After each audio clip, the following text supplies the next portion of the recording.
we basically talked about nodes and how we can represent attributes on these nodes.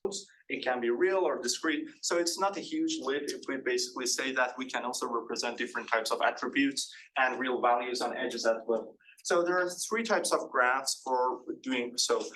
The first one we're looking at is weighted graphs. So in weighted graphs, you're assigning each edge some weight. So it can be a measure of proximity if they're too close to each other. It can represent if they are physically close to each other, like two particles that are basically close points in the space, but not necessarily regarding their relations, and so on and so forth. So when you represent using a weighted graph, your representation is a set of nodes, a set of edges, and a set of the corresponding weights for the edges. So here is an example. You have this graph, you have some values corresponding to each edge. So you show this graph again using adjacency matrix, and you call it a weighted adjacency matrix. So instead of ones and zeros here, you have zeros, but instead of ones, you have the weight of the edge basically at that element. So here, for example, V1, V3 had a weight 2.5. Here, these two values are 2.5, and so on and so forth. So another group is multi-relational graphs, which have different types of edges. So not necessarily a real value, just a different type of relationship. For example, you have family. There is, like, consider a social network. People are connected to each other. I know you, we are basically connected to each other. I know another person, we are connected to each other. But different type of relationships. Your relationship with a family member is a family-based relationship. You want to show that with a different type of connection. Your relationship with your friends is a different type. Your relationship with colleagues is a different type. So this is only an example where you want to represent basically different types of relationship, or basically type of connections, interactions using a graph, and you're going to use multi-relational graphs for that. So here we have a molecular graph. We have triple bounds between V5 and V4. We have double bounds between V1 and V3, and we have single bounds between V1 and V2. So, for example, we want to represent that using multi-relational graph. We do it using different adjacency matrices. So we use each basically a single adjacency matrix to represent each type of relationship. So single ones using adjacency of that type 1. The double ones only between V1 and V3. So that's the adjacency matrix corresponding to that type of edge. And we have a triple bound edge, a triple bound basically adjacency matrix, which is only representing that basically particular type of connections between different nodes. So we are again showing each edge with three basically components. One, basically the end point, the starting point, and the particular type of that edge. A third type of graphs that you can use to represent edge information is line graph. So sometimes you just don't want to represent edge information on the edges. You want to build a new graph that this time you're representing the edge information of the previous graph on the nodes of this graph. So it means that we start, let's say, from this graph. We correspond a single node on the new graph to each edge of the actual graph. So the new graph is called line graph, and let's call basically our own graph G. So for each edge in G, I basically add a node in line graph I. And then I connect them if there is basically a connection between two edges. So these two edges are neighbors, they're sharing this node. That means that on the line graph, there is going to be an edge corresponding, basically connecting these two nodes. Now, if I repeat that for every edge in our graph, I will get a new graph that is going to be called a line graph. Now, this graph, this line graph, has a single node corresponding to edges of the previous graph. So instead of using a weighted graph or multi-relational graph, we can use just node features or attributes, but represented on essentially our new graph. So that can be useful, for example, as an example, you have molecules and you want to represent information on bounds, but not only just the type of bound, you want to represent many other basically information related to that bound. So you have a whole long feature basically vector. So you don't want to use any other basically vector, you just any other basically weighted or multi-relational graph. You want to build a whole new graph and represent the information on the nodes of the new graph. So another concept is self-loop. Self-loop or self-edge means that the edge is connected to itself. So here V1 is connected to itself. So that's called a self-loop.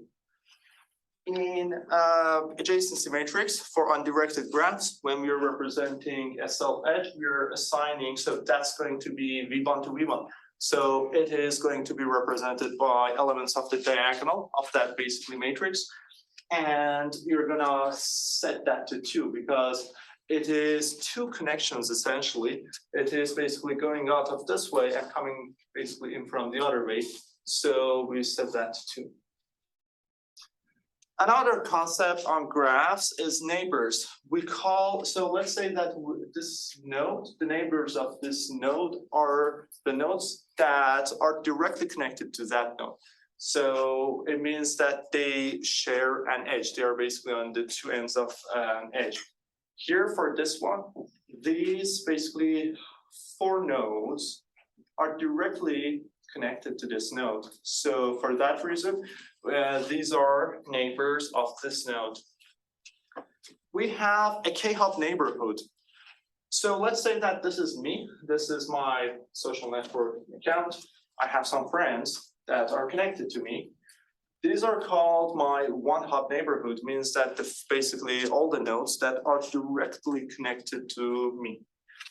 We have a 2-hop nodes, which means that these are connections of my connections. These are friends of my friends, but they are not my own friends. And what 2-hop means is that I can reach to this node from my own node in 2 hops. So, and I can reach the other one again in 2 hops. And we have 3 hops and so on and so forth. So it's essentially defining a type of a radius, basically, that we can affect starting from one node. Ego graph. So ego graph for each node, the definition of ego graph is the set of nodes and edges which are within one-hop neighborhood, or they basically are connections of your neighbors if they are not directly connected to you. So for example, for this node here, for this node, we have 3 basically neighboring nodes, and the ego graph of this is all basically these 3 nodes, all the connections from this node to these nodes, and the connections in between those neighbors as well. Another definition that we will see a lot is path.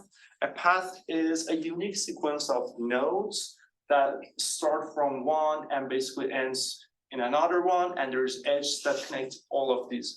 So let's say that this path starts from V1, it goes to V7, V2, V6, 3, 4, and ends there. It's not basically all the elements are unique, they are not repetitive. The length of a path is essentially the number of edges that you visit in that path. Here it is 5. Yes. So shortest path is essentially its name on it. So it is the shortest way, the least number of edges that you can traverse to get from one node to the other node. So for example, this path that we looked at had a length of 5, but at the same time on the graph, I can reach from V1 to V4 using this path, which has length 2.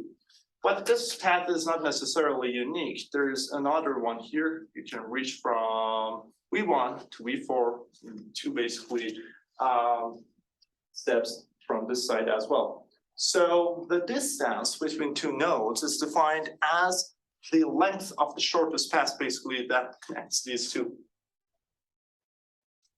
Now we have another definition called walk. Walk is different from path in that in walk you can revisit nodes and edges. So here again I start from V1, but the route is that I go from V1 to V7 to V5 to V3, then again to V7. I revisit V7 again. I go to V2 to V3, I visit V3 again. I go to V5, which means that I basically revisit this whole edge again.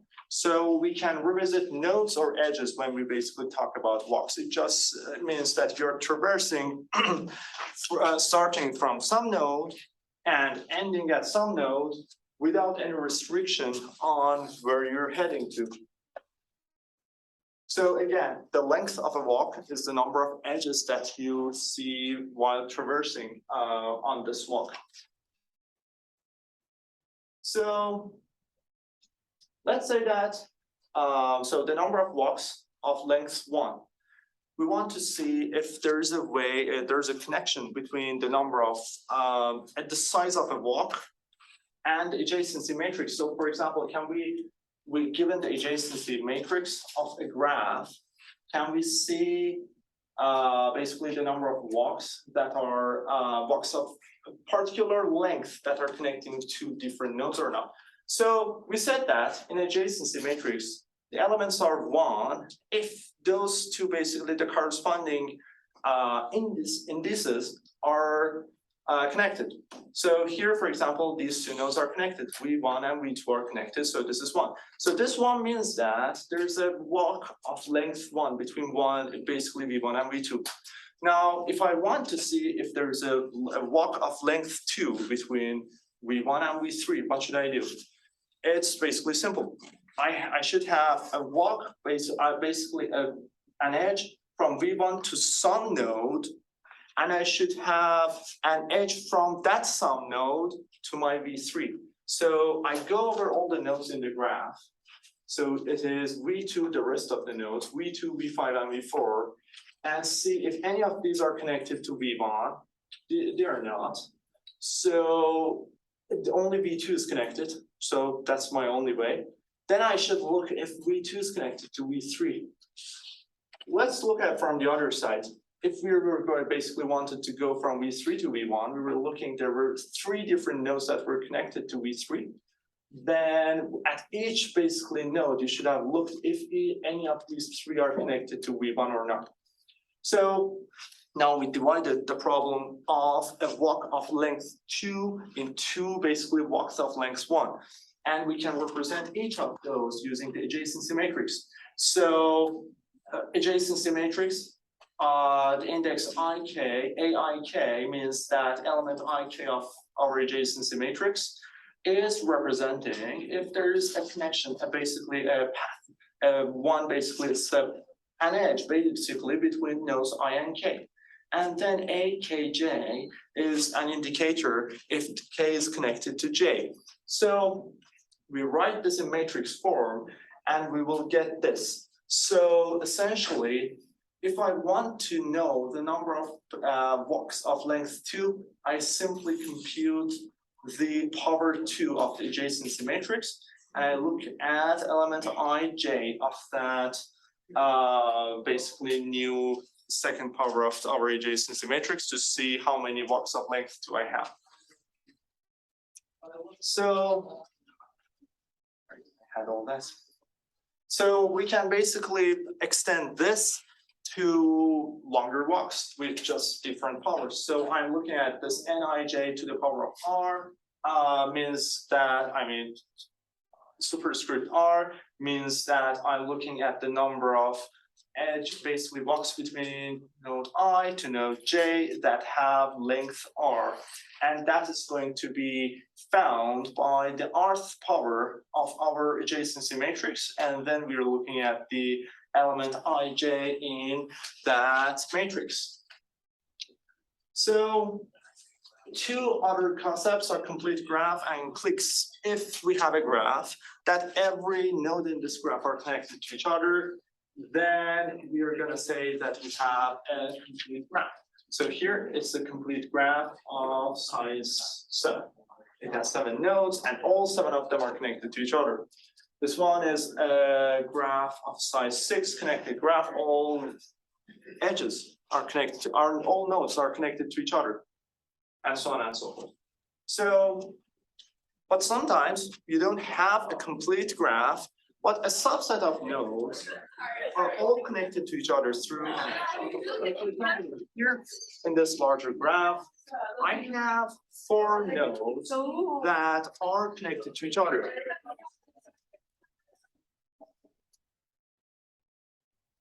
So I have 4 nodes that are all connected to each other using an edge. And this is itself a connected subgraph, but we call it a clique. So a subset of the nodes in the graph that are all connected to each other is going to be a clique. If you look, all these connected graphs are cliques themselves because you have a subset of nodes, which is all the nodes essentially in that graph that are connected to each other. So a quick summary of what we covered today. We looked at graph data representation. We looked at different types of physical problems or everyday problems like transportation that we could represent on a graph. Then we looked at different types of graph. We looked at undirected graphs and directed graphs. We looked at how we can represent a graph mathematically using adjacency matrix, and we can use that to do operations on the graph and do computations. Then we looked at node degree, how basically different concepts, node degree. Then we looked at how we represent data on nodes of a graph, use different attributes, if they're real values, if they're discrete values. We did the same thing with the edges. If basically we have type of discrete edges, we have we can use real values using weighted graphs. We can use different to represent different types of multi-relational graphs, line graphs, and so on and so forth. We looked at what self-loop is, and essentially the general what a neighborhood means. What are neighbors? A neighborhood, different sizes of neighborhood, an ego graph, and different basically path-related topics. What is a path? What is a distance? What's the shortest path? And how a walk is different from any of that. And lastly, we're looking at basically complete graphs and cliques, which are basically going to be seen in clustering and community protection a lot.